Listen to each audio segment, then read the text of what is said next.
নমস্কার সুপ্রিয় দর্শক মণ্ডলী, চ্যানেল দাশকৃষিতে আপনাদের স্বাগত। ভারত কৃষিপ্রধান দেশ। কৃষি আমাদের ভিত্তি। কম সময়ে বেশি ফলনের আশায় কৃষিক্ষেত্রে রাসায়নিক সার, ক্ষতিকর কীটনাশকের প্রয়োগ কিন্তু বেড়েই চলেছে।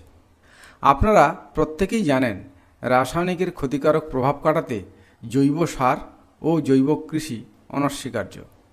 বাজারে যে জৈব সার পাওয়া যায় তার কোনোটাই প্রায় রাসায়নিক মুক্ত নয়, বরং রাসায়নিক সার যুক্ত বলাই ভালো। সুতরাং জৈব সারের জন্য শুধু বাজার মুখাপেক্ষী হয়ে থাকাটা আদৌ বুদ্ধিমানের কাজ নয়। এমন কোনো রাস্তা কি আছে যেখানে আমরা বিনা খরচে তৈরি করে নিতে পারি জৈব কম্পোস্ট? আছে। সেটা আছে প্রতিটি বাড়ির রান্নাঘরে। রোজকার সবজির খোসা আমরা নোংরার গাড়িতে ফেলে দিই, কিন্তু তা দিয়ে বাড়িতে তৈরি করে নিতে পারি 100% অর্গানিক কিচেন কম্পোস্ট। ঘরে তৈরি জৈব সার দিয়েই ঘরে ফলানো যাবে অর্গানিক ফল, ফুল, সবজি। সবুজ হবে বাগান। যারা শহরে থাকেন তাদের কাছে রান্নাঘরই কাঁচা জৈব পদার্থের একমাত্র উৎস। এ দিয়ে টবে, ছাদ বাগানের চাষ দিব্যি চলতে পারে। এই কম্পোস্টিং শুধু ব্ল্যাক গোল্ড বা কালো সোনার জন্ম দেয় তাই নয়, এটা একটা নির্মল, পরিচ্ছন্ন, আবর্জনামুক্ত শহর গঠনের চাবিকাঠি।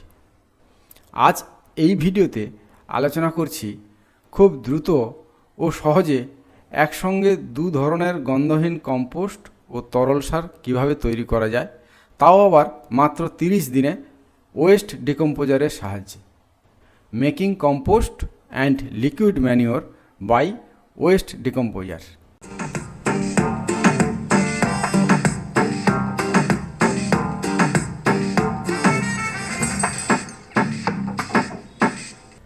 বন্ধুরা, কম্পোস্ট কি, কিভাবে জৈব পদার্থগুলো ডিকম্পোজ হয়, কোন কোন জীবাণুর সাহায্যে হয়, কোন কোন উপাদান দিয়ে কম্পোস্ট তৈরি করা যায়, এতে কোন কোন খাদ্য উপাদানের কি পরিমাণ থাকে, কম্পোস্ট ব্যবহারের উপকারিতা কি, এগুলো আর এখানে আলোচনা করে ভিডিওটাকে লম্বা করব না। এর জন্য আমরা আগের ভিডিও কম্পোস্ট তৈরির ঘরোয়া পদ্ধতি দেখে নিতে পারেন। আগেরটা ছিল কম্পোস্ট প্রস্তুতির এপিসোড 1, আর এটা কম্পোস্ট প্রস্তুতির এপিসোড 2। দুটো পদ্ধতিই জানা হয়ে যাবে। আগের ভিডিওতে রান্নাঘরের বর্জ্য পদার্থের সঙ্গে মাটি মিশিয়ে জৈব সার বা কম্পোস্ট তৈরি করা হয়েছিল, আর এখন আমরা ওয়েস্ট ডিকম্পোজার দিয়ে কম্পোস্ট তৈরি করব। দ্রুত, গন্ধহীন পচন ও কম্পোস্ট তৈরির পিছনে যে সকল জীবাণুগুলির ভূমিকা থাকে, সেই জীবাণুগুলি সরাসরি আমরা ওয়েস্ট ডিকম্পোজার থেকে পেয়ে যাব। এই জীবাণু সরবরাহের কাজটা মাটি দিয়েও হয়, কিন্তু তা পরিমাণগত এবং গুণগত দিক থেকে যথেষ্ট নয়। এই কম্পোস্ট তৈরিতে যে ব্যাকটেরিয়া, ছত্রাক, প্রোটোজোয়াগুলো সাহায্য করে থাকে, তারা সেলুলোজ নামের উৎসেচকের সাহায্যে জৈব ও বর্জ্য পদার্থের সেলুলোজকে ভেঙে জৈব সারে রূপান্তরিত করে। অত্যন্ত পরিচিত ও গুরুত্বপূর্ণ এই ছত্রাক, ব্যাকটেরিয়া এবং প্রোটোজোয়াগুলি হল rhizobium, azotobacter, phosphosolubilising bacteria, potash solubilising bacteria, zinc solubilising bacteria, pseudomonas fluorescens bacteria, humicola species, trichoderma species, penicillium species, aspergillus species. Kitchen compost বা ঘরোয়া কম্পোস্ট তৈরির উপাদান। যে কোনো সহজে পচনশীল জৈব পদার্থ দিয়েই কম্পোস্ট তৈরি করা গেলেও এক্ষেত্রে রান্নাঘরের সবুজ বর্জ্য বা কিচেন গ্রিন ওয়েস্ট আমাদের মুখ্য আলোচনার বিষয়। তার মানে সবজি বা ফলের খোসাই মূলত টার্গেট, সঙ্গে আসতে পারে পুজোর ফুল। যাদের ময়লার গাড়িতে বা নোংরা জায়গায় পুজোর পবিত্র ফুল ফেলা নিয়ে সংকোচ আছে, তারা কিন্তু দিব্যি এই অপশানটাকে বেছে নিতে পারেন।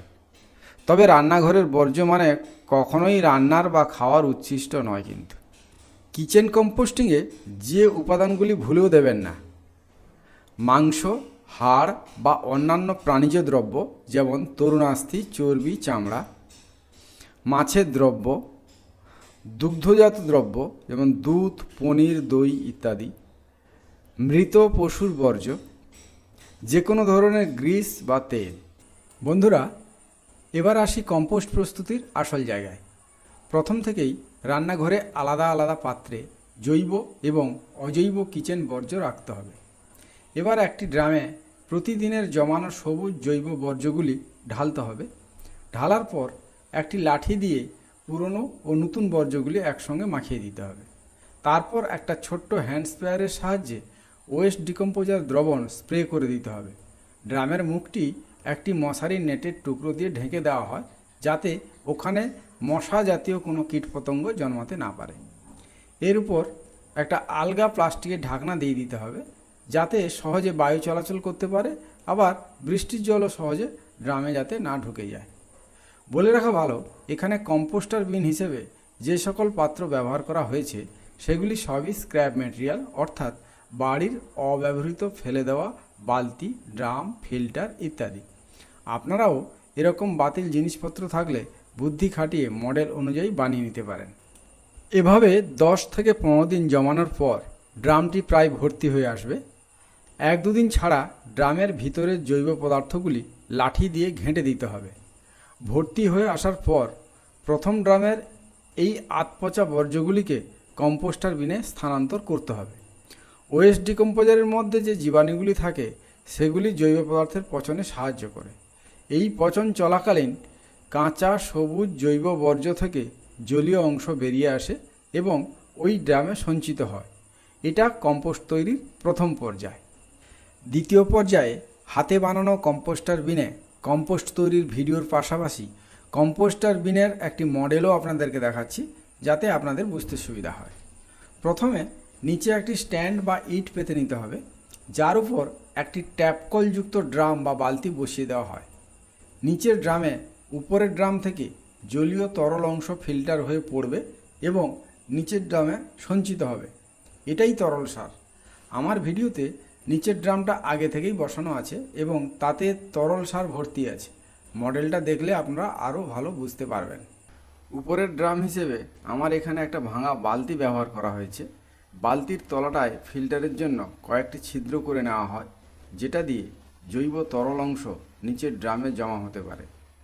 নিচের ড্রামটার মুখে অনুরূপভাবে একটি মশারির নেট দিয়ে বেঁধে দেওয়া হয়, যাতে মশা সহ অন্যান্য কীটপতঙ্গ জন্মাতে না পারে।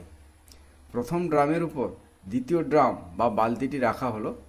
উপরের বালতির তলার ফুটোর মুখের উপর নারকেলের ছোবড়া জাতীয় একটা ফিল্টার দেওয়া হয়, যাতে পচনশীল জৈব বর্জ্যের দ্বারা বালতির ফুটোগুলো বন্ধ হয়ে না যায়। এরপর বিগত 10-15 দিনে যে আধপচা জৈব বর্জ্যগুলো সঞ্চিত হয়েছে সেই ড্রামের পুরো অংশটি কম্পোস্টার বিনের উপরের ড্রামে ঢেলে দিতে হবে। এখানে একইভাবে উপরের ড্রামের মুখটা মশারির নেট দিয়ে বেঁধে দিতে হবে। মডেলে খেয়াল করুন, উপরের ড্রামের জলীয় তরল অংশ সঙ্গে সঙ্গে ফুটো দিয়ে নিচের ড্রামে জমা হচ্ছে। ওয়েস্ট ডিকম্পোজার সহ এই জলীয় জৈব অংশ পরবর্তীতে তরল সারে রূপান্তরিত হয়, যেটাকে আমরা নিচের ড্রামের ট্যাপকল থেকে প্রয়োজন মতো বের করে নিয়ে ব্যবহার করতে পারি। উপরের ড্রামের জৈব অংশ সপ্তাহে 2-1 বার একটু নেড়ে চেড়ে দিতে হবে এবং ওয়েস্ট ডিকম্পোজারের দ্রবণ স্প্রে করে দিতে হবে, যাতে পচন প্রক্রিয়াটা দ্রুত এবং ভালোভাবে হয়।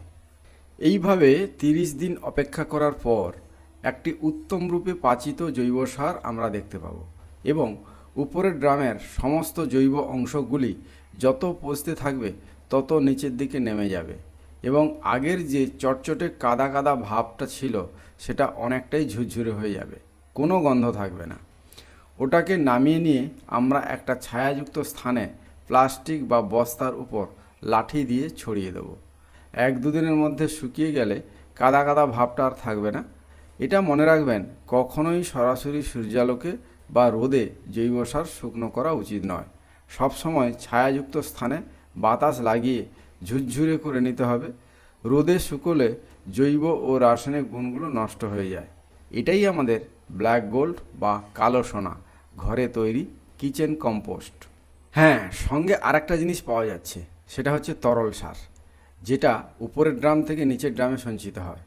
প্রয়োজন মতো আমরা এই তরল সার নিয়ে তার সঙ্গে 50 থেকে 70 ভাগ জল মিশিয়ে গাছের গোড়ার মাটিতে সপ্তাহে 1 বার করে দিতে পারি। এর মধ্যে নাইট্রোজেন, ফসফরাস, পটাশ ছাড়াও অনেক অনুখাদ্য, উপকারী জীবাণু ও ভিটামিন জাতীয় খাদ্য উপাদান থাকে, যা গাছের বৃদ্ধির পক্ষে অনেক বেশি গুরুত্বপূর্ণ ভূমিকা গ্রহণ করে। যাদের পক্ষে সম্ভব হবে তারা বাজার থেকে কম্পোস্টার বিন কিনে নিতে পারেন। অ্যামাজন, ফ্লিপকার্ট সহ বিভিন্ন অনলাইন সাইটে পাবেন 1,500 থেকে 2,500 টাকার মধ্যে। আশা করি ভিডিওটি আপনাদের ভালো লেগেছে। কম্পোস্টিং আপনাকে জৈব বর্জ্য কমাতে এবং আপনার রান্নাঘরের স্ক্র্যাপগুলিকে ব্ল্যাক গোল্ড বা কালো সোনার মতো একটি ব্যবহারযোগ্য সম্পদে ফিরিয়ে আনতে সাহায্য করতে পারে। দয়া করে ভিডিওটি বন্ধুদের মধ্যে শেয়ার করে আপনিও পরিবেশ উন্নয়নে সামিল হন এবং চ্যানেলটিকে সাবস্ক্রাইব করে কৃষিসহ কৃষকের পাশে থাকুন। সুপ্রিয় দর্শক মণ্ডলী, অগ্রিম ধন্যবাদ রইল। দেখা হবে পরবর্তী নতুন কোনো ভিডিওতে। ততক্ষণ সবাই খুব ভালো থাকুন, সুস্থ থাকুন। ধন্যবাদ।